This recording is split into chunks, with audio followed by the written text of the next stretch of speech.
মশা কামড়ালে চুলকায় কেন? এই উত্তরটা জানার আগে মশা কামড়াতে পারে কি না সেটা নিয়ে প্রশ্ন উঠতে পারে। কারণ কামড়ানোর জন্য দাঁতের প্রয়োজন, কিন্তু মশার সে ধরনের কোনো দাঁত নেই। তাই আক্ষরিক অর্থে মশা আসলে কামড়ায় না।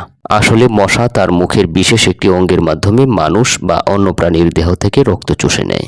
মশার প্রজননের জন্য স্তন্যপায়ী প্রাণীর রক্ত প্রয়োজন।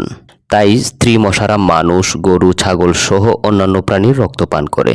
আর রক্ত চোষার জন্য তাদের এই মুখোপাঙ্গ বিশেষভাবে তৈরি। তবে পুরুষ মশা এ সুবিধা পায় না, তাই তারা মানুষ বা অন্য কোনো প্রাণীর রক্ত খেতে পারে না। ওরা গাছের রস, ফুলের মধু, পানি খেয়ে বাঁচে। রক্তপানের জন্য মশা নিজের লম্বা সরু সিরিঞ্জের মতো দেখতে হুল ব্যবহার করে। এক্ষেত্রে এরা কোনো প্রাণীর শরীরে বসে তার লম্বা সরু হুলটা পোষক প্রাণীর চামড়ার ভেতরে ঢুকিয়ে দেয়।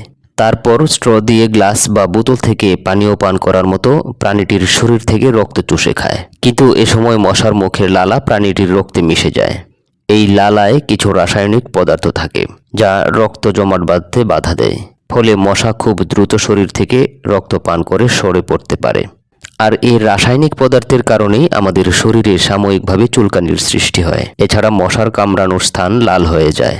মশার লালায় ম্যালেরিয়া, ডেঙ্গু সহ বিভিন্ন রোগের জীবাণু থাকে।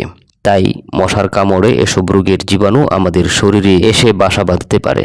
এতে এসব রোগে আক্রান্ত হওয়ার আশঙ্কা থাকে।